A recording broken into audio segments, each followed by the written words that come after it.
Hola, en este video voy a mostrarle cómo instalar una repisa flotante o un estante flotante. Vamos a mostrarle cómo instalarlo, así es. Bien, bueno, aquí estoy mostrándole lo que es la repisa.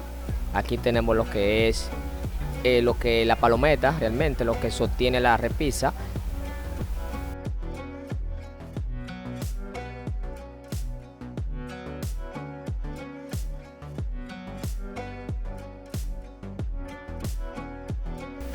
Bien, bueno, vamos a instalarla lo que es encima del televisor. Vamos a darle lo que es un toque distinto a este televisor con esta repisa encima.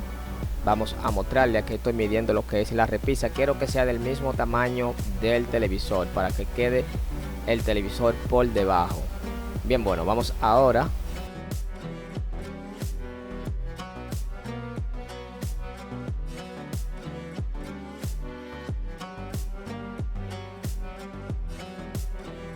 Bien, bueno, en este caso voy a medir lo que es la distancia donde está el hoyo donde va lo que es lo que sujeta la repisa, para tener más o menos una distancia en el televisor. Bien, bueno, vamos ahora a colocar lo que es esto en la pared y de ahí le voy a dar la distancia que medí. Usted la va a montar de otra manera, yo porque quiero que me quede justamente debajo del televisor.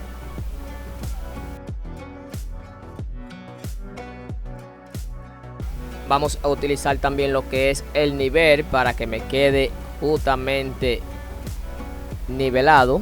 Vamos ahora a comenzar a trabajar.